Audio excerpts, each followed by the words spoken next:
Bonjour, bienvenue en Transparence, le magazine de la rédaction qui parle de l'actualité et qui donne la parole à ceux qui font l'actualité.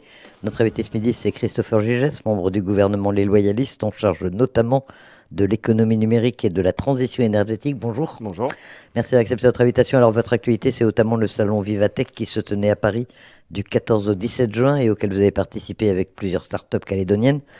Mais quand vous étiez en métropole, vous avez été rattrapé par l'actualité politique. Le budget de la Nouvelle-Calédonie a été déclaré insincère et frappé d'illégalité par l'État, en cause les recettes non perçues de la part de l'Union européenne, parce que le schéma de transition énergétique n'a pas été adopté par le Congrès. Et le membre du gouvernement en charge du budget a laissé entendre que, en fait, c'était de votre faute si le budget était insincère. Alors, c'est vrai, qu'est-ce que vous avez fait? Oui, j'ai entendu ça. Enfin, j'ai eu l'occasion de le dire sur d'autres médias que Yannick Slamette, membre en charge du budget, était comme son budget, il était insincère. Il était insincère pour plusieurs raisons. C'est déjà la première des choses, et j'entendais Nicolas Metzdorf sur votre antenne la semaine dernière le rappeler. Quand on est membre en charge du budget, on propose aux autres membres du gouvernement un éventail budgétaire en disant voilà, on a ça comme recette et proposez-nous des dépenses dans ce cadre-là. Mais jamais un membre du gouvernement ne propose des recettes dans le cadre de l'élaboration budgétaire. Donc, C'est pas vous qui avez fait inscrire ces fameux 835 millions. Non, c'est pas moi qui ai fait inscrire ces 835 millions.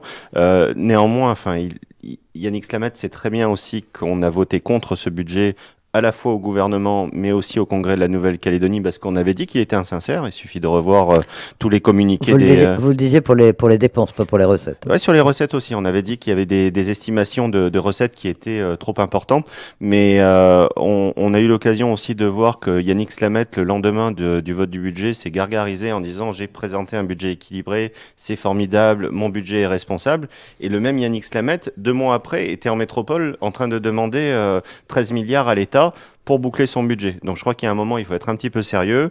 La responsabilité du budget de la Nouvelle-Calédonie revient aux membres du gouvernement en charge du budget et de le présenter de manière sincère aux élus du Congrès, ce qui n'a pas été fait par le membre du gouvernement.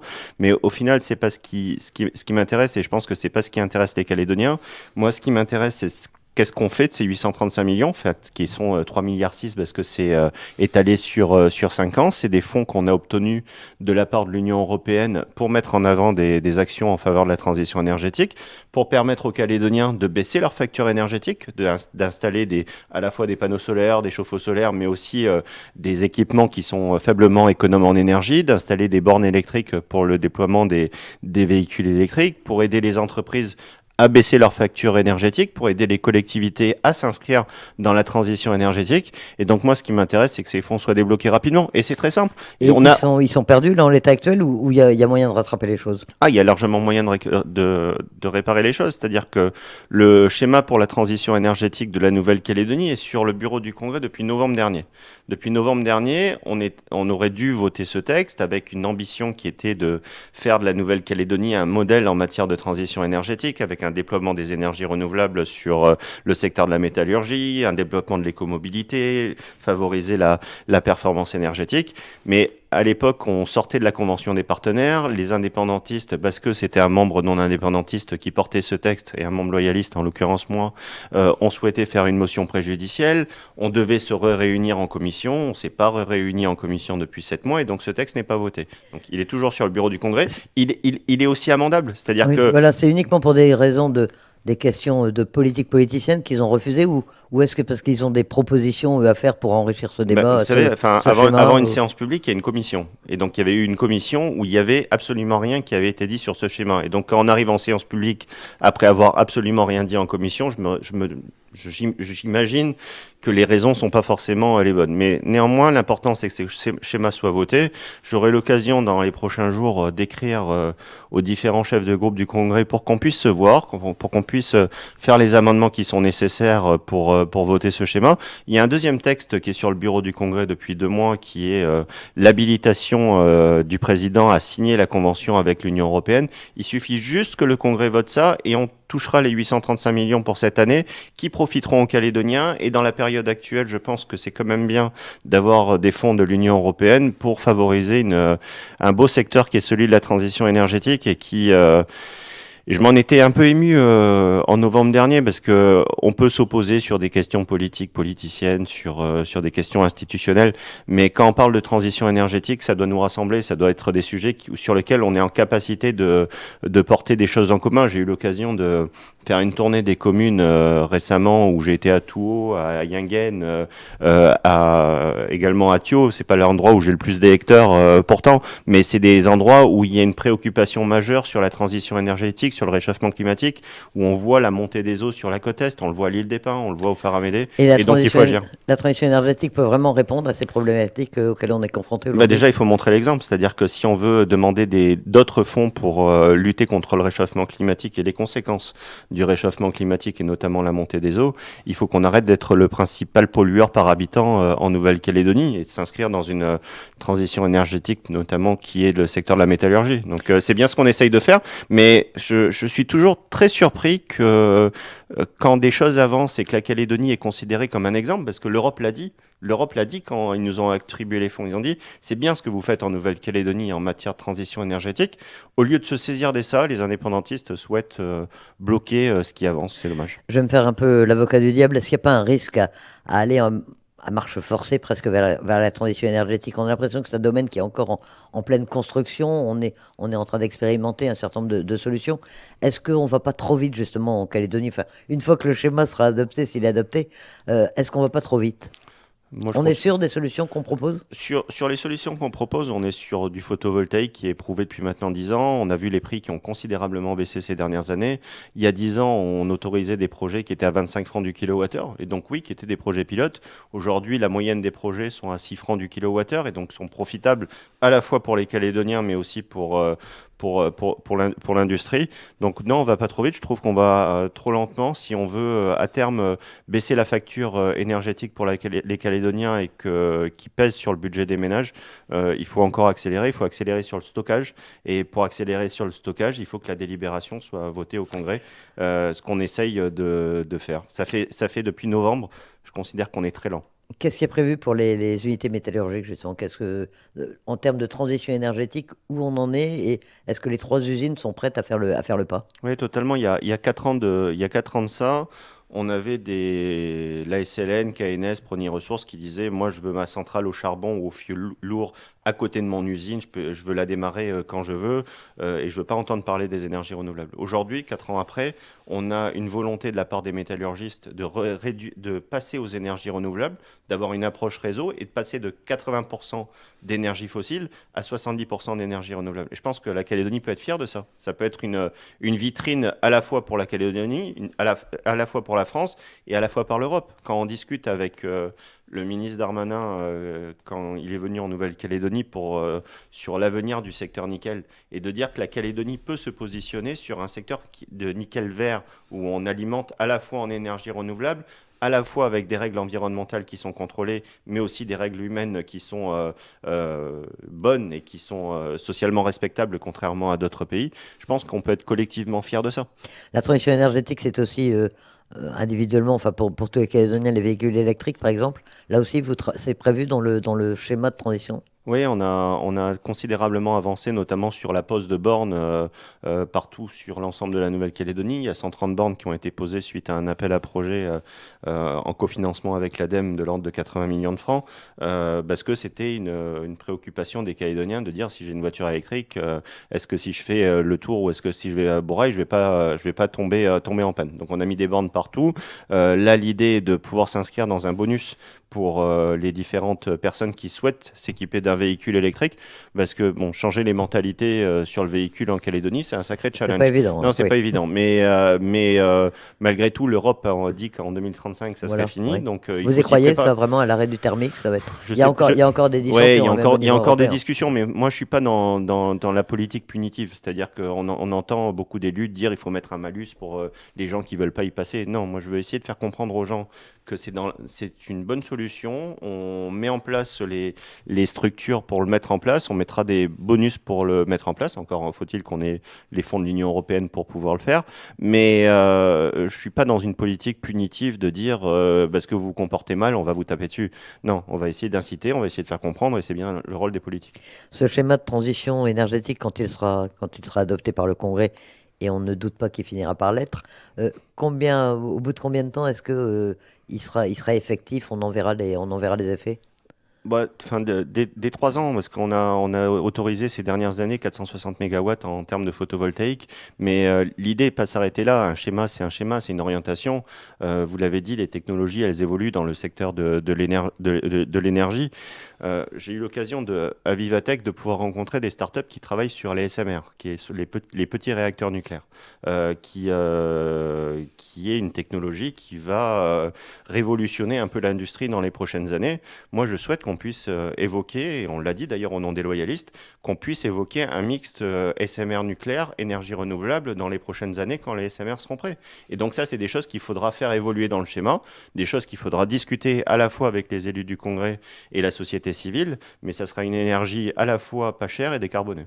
Allez, à la fois pour les unités métallurgiques, c'est une solution qui pourrait être adoptée. Oui, parce que l'énergie nucléaire a toujours été des grosses unités. Là, la volonté des SMR qui sont enfin des petits réacteurs nucléaires sont de 110 mégawatts à 300 mégawatts, ce qu'il faut à peu près pour les unités métallurgiques. Mais si on arrive à faire un mix à la fois entre les énergies renouvelables qu'on a développées et les SMR, je pense que la Calédonie pourrait être à la fois un exemple en matière d'énergie décarbonée, mais aussi un emplacement stratégique pour la France dans le Pacifique. C'est beaucoup d'évolutions à venir. Pour revenir d'un mot au budget, le gouvernement donc dit que c'est de votre faute, puis relativise la situation en disant c'est uniquement une insincérité technique, on va supprimer une ligne et puis ce sera réglé. En fait, il suffit d'une décision modificative, donc Non, on a non, il envie de dire, suffit. on Non, a envie de dire c'est pas si grave. enfin, déjà présenter un budget insincère, si c'est grave politiquement, c'est-à-dire, je crois que c'est la première fois depuis très longtemps qu'on n'a pas eu ça. Mais moi, je suis pas pour. Enfin, je ne voterai pas une décision modificative du budget. Enfin, j'incite les élus du Congrès à voter le schéma pour la transition énergétique et la convention qui autorise le président à la signer. Mais voter une décision modificative reviendrait à se passer des fonds de l'Union européenne. Est-ce qu'on a les moyens en Calédonie aujourd'hui de se passer de 835 millions par an? Je pense que non. Et les 13 milliards de l'État, ils en sont où? Vous faisiez Ah. allusion, ils sont allés les demander, ils ont sollicité l'État pour ça, mais on voit rien venir pour l'instant. Bah écoutez, enfin moi ils nous ont dit en mars que le budget était équilibré pour nous dire qu'en juin il n'était pas et qu'il fallait 13 milliards pour le boucler. Peut-être que vous avez plus d'informations que moi, mais en tout cas, j'en ai pas au niveau du gouvernement de la Calédonie. J'ai pas demandé au niveau de l'État ce qu'il en était, mais moi je considère que tant que les indépendantistes n'acceptent pas des trilatérales, je vois pas pourquoi l'État accepterait de donner 13 milliards au gouvernement indépendantiste.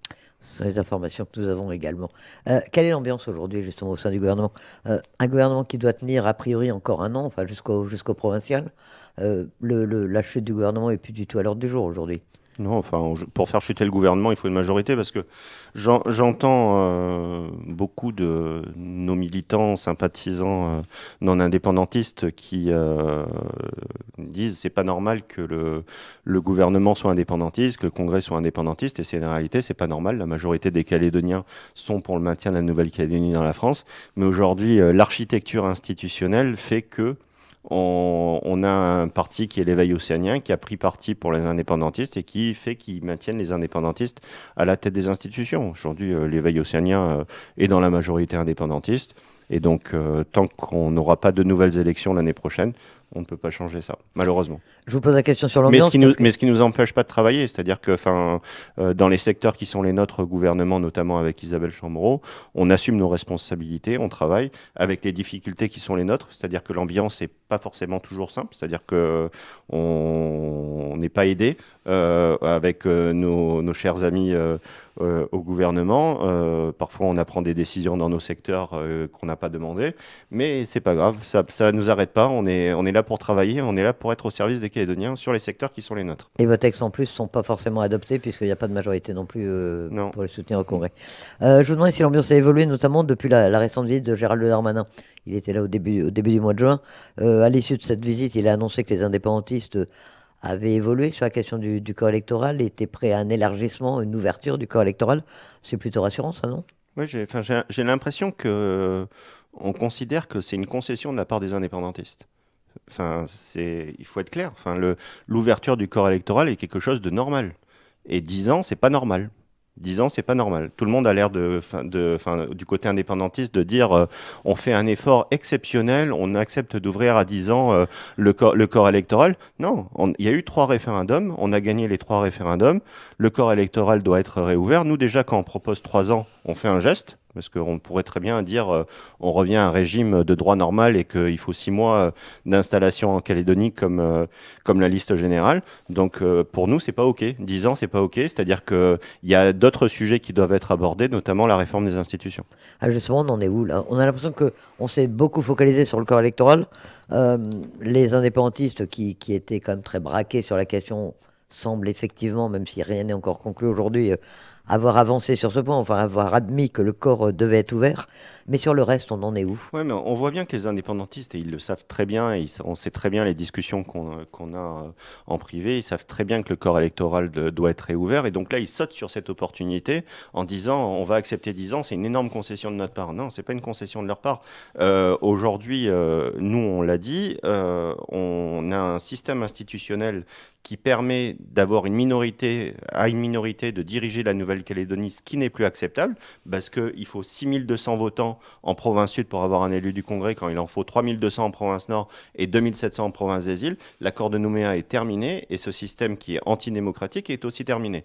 Donc on n'acceptera pas des concessions sur le corps électoral s'il n'y a pas des concessions de la part des indépendantistes, et une évolution, même pas une concession, des évolutions de la part des indépendantistes sur le système institutionnel de la Nouvelle-Calédonie pour retrouver un système qui soit démocratique. L'accord de Nouméa est terminé, pourtant on a entendu ces derniers temps, même Gérald Darmanin l'a dit d'ailleurs, enfin l'a écrit, personne ne remet en cause l'accord de Nouméa. Ces derniers temps, c'était l'accord de Nouméa doit servir de plancher pour la suite. Alors il est fini, il n'est pas fini. Est-ce que il va y avoir vraiment un changement de paradigme, comme on dit aujourd'hui, et un nouvel accord, ou est-ce que l'accord de Nouméa va comme ça s'éterniser dans le temps? Vous savez, on l'a dit à Gérald Darmanin, et je salue l'implication du gouvernement français, et notamment de Gérald Darmanin, dans le dossier calédonien, où il a donné beaucoup de son temps à la Nouvelle-Calédonie ces derniers mois. Il est ministre d'État, se déplacer autant, c'est pas facile dans un agenda d'un ministre d'État, ministre de l'Intérieur. Néanmoins, on n'était pas en phase avec lui sur le fait que tout le monde est d'accord sur les bienfaits de l'accord de Nouméa. L'accord de Nouméa, il y a des choses qui sont bonnes, qu'il faut garder, et il y a des choses qui sont moins bonnes. La question des institutions et le fait qu'aujourd'hui on a des institutions qui sont antidémocratiques parce que c'est une minorité qui décide, ça nous va pas. La clé de répartition qui appauvrit la province sud au profit de la province nord et des îles, ça nous va pas. Donc c'est des choses qu'il faudra qu'on revoie dans le cadre des discussions. J'ai entendu la première ministre qui s'engage aussi sur le dossier calédonien, et c'est une bonne chose de dire qu'elle est confiante pour un accord en août sur la question du corps électoral. Elle parle d'une solution consensuelle, d'un consensus. Oui, mais le consensus, déjà, ça doit se faire à 3. Déjà, il faut qu'on se parle à 3. Actuellement, on ne se parle pas à 3, donc s'il y a une évolution là-dessus, ça sera bien. Mais si le consensus est que sur la question du corps électoral, a fortiori sur 10 ans, nous, on ne sera pas d'accord avec ça. On a, nous, les loyalistes, affiché très clairement les choses. On est pour l'ouverture du corps électoral parce que c'est quelque chose de normal à la sortie des 3 référendums. On est pour une réforme des institutions et on est pour un projet de société qui intéresse aussi les Calédoniens en portant un projet économique qui permet de créer des richesses et de mieux redistribuer les richesses en Nouvelle-Calédonie. C'est ça le projet qu'on porte pour la Calédonie. C'est pas juste un accord à minima sur 10 ans sur le corps électoral. Ce projet de société, est-ce que vous l'avez suffisamment travaillé? Est-ce qu'on ne peut pas vous dire, chacun attend des propositions de part et d'autre? Est-ce que vous ne devez pas mettre sur la table un projet à peu près bouclé, préparé, quitte à en parler après, à l'amender ensuite avec des discussions avec les indépendantistes et l'État? Oui, mais c'est ce qu'on a fait en déposant un certain nombre de propositions sur la table au niveau du projet de société. Mais vous savez, j'étais avec les partenaires sociaux ce matin dans le cadre de ma casquette, cette fois-ci pas de transition énergétique, mais du dialogue social. Je suis convaincu qu'il y a un consensus à trouver dans le monde économique pour dire simplifions la vie des entreprises, favorisons la création de richesses en arrêtant d'avoir du matraquage fiscal sur les entreprises calédoniennes. Et avec cette création de richesses, arrivons à un équilibre pour mieux redistribuer pour les salariés en Nouvelle-Calédonie. Je pense que c'est des choses qui peuvent nous réunir au-delà de la simple casquette indépendantiste. Création de richesses, distribution de richesses en Nouvelle-Calédonie à travers les entreprises calédoniennes. La prochaine étape, ça va être la visite du président de la République. Emmanuel Macron est attendu fin juillet en Nouvelle-Calédonie. Il doit faire d'ailleurs une tournée dans la zone et il ne sera pas qu'en Nouvelle-Calédonie.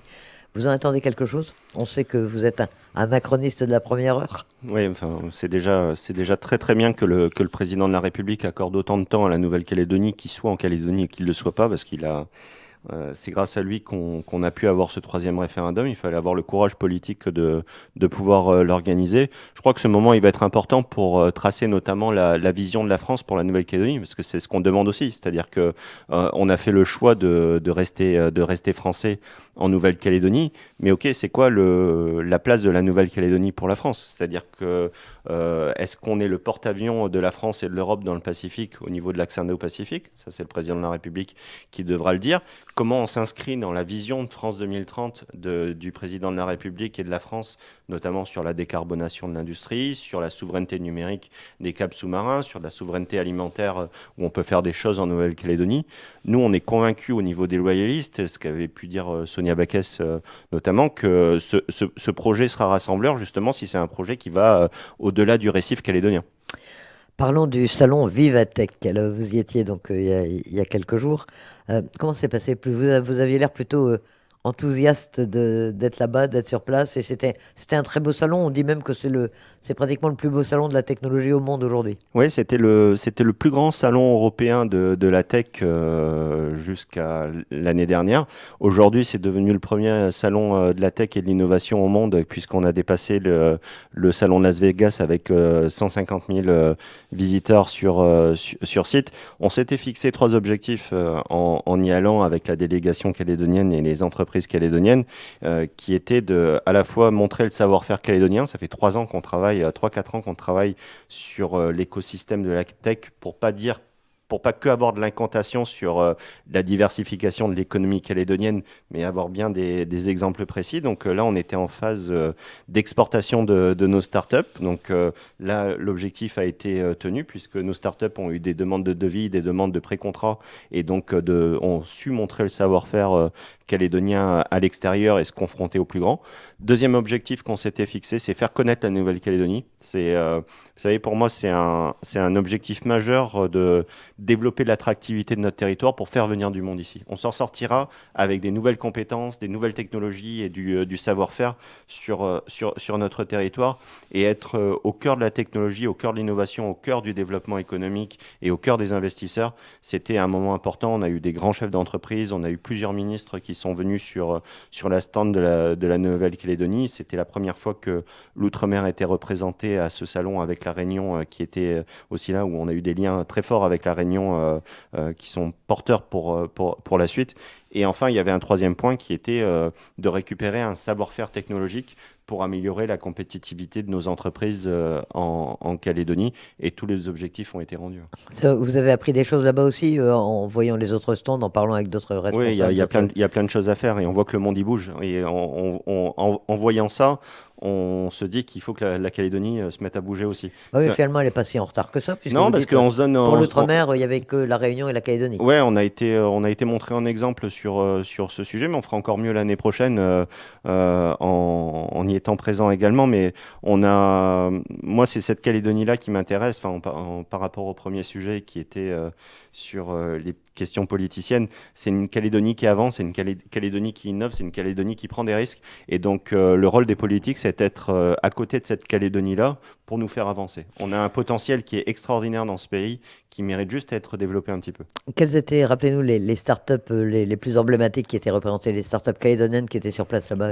Et dans quel domaine est-ce que la Calédonie peut vraiment faire dans l'innovation? On peut faire de l'innovation beaucoup sur la question de la blue tech ou de la green tech, enfin tout ce qui est autour de l'écologie et du développement durable, mais aussi sur d'autres services. On avait Neofly, qui est une société sur la souveraineté alimentaire avec le développement de larves. Il y a eu beaucoup d'intérêt dessus, qui avait été lauréat de l'appel à projet Tech for Good. On a la société Vision qui traite de l'intelligence artificielle pour reconnaître les poissons.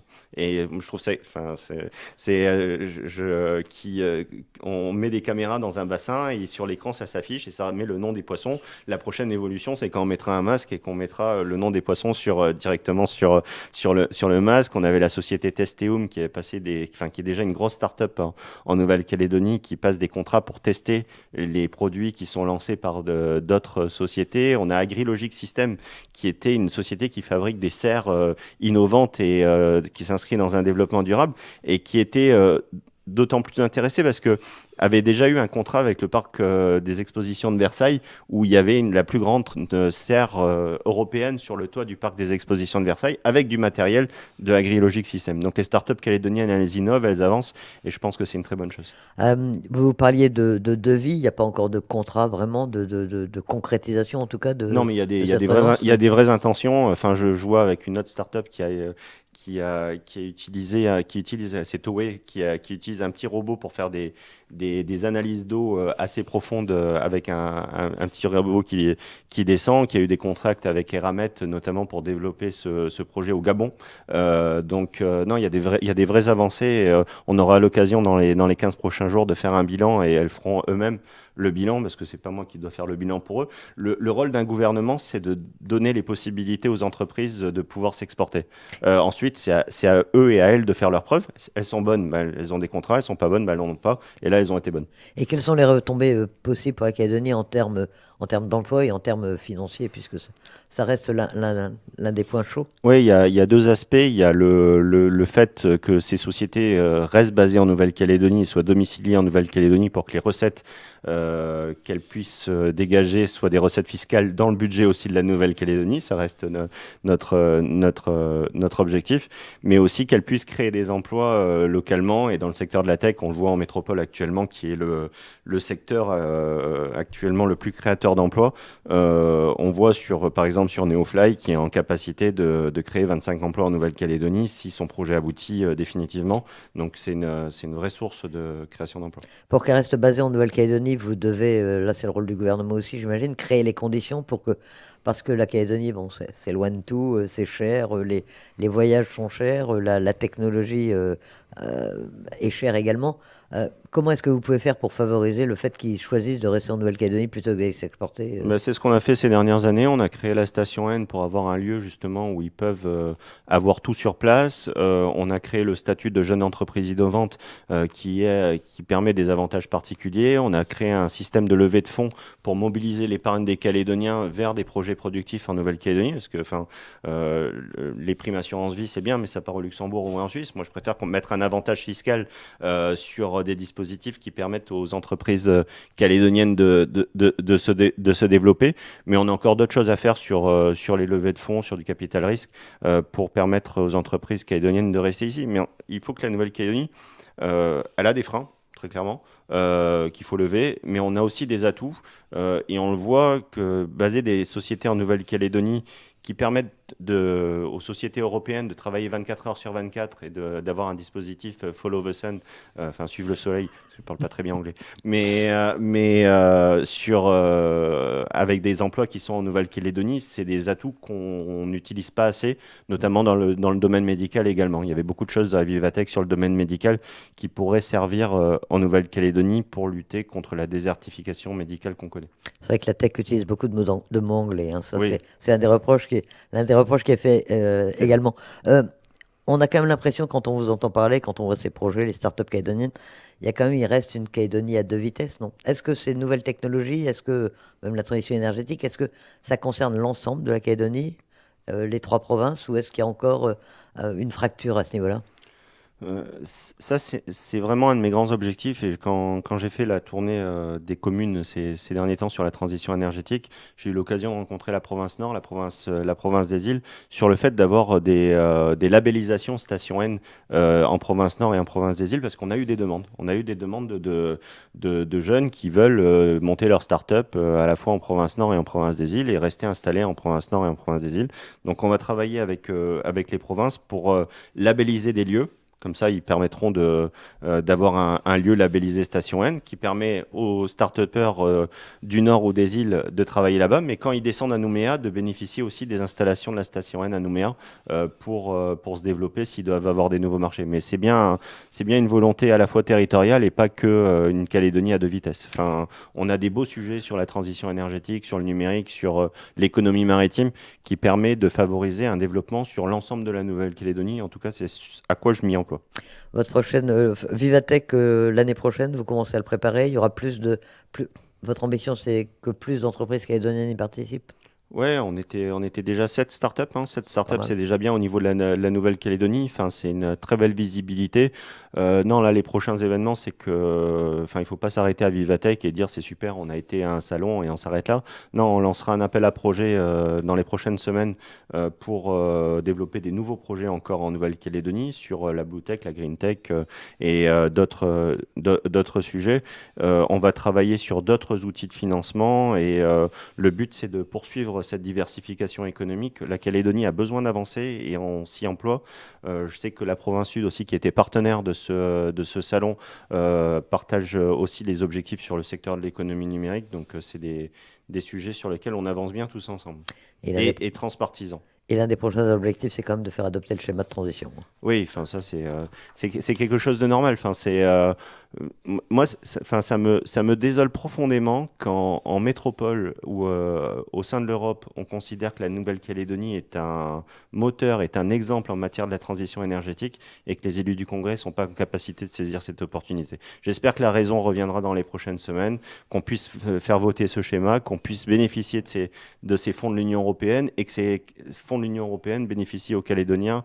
Ils y ont bien droit et c'est un beau sujet pour l'avenir. Christopher Gigès, membre du gouvernement en charge notamment de l'économie numérique et de la transition énergétique. Merci d'accepter notre invitation. Merci à vous.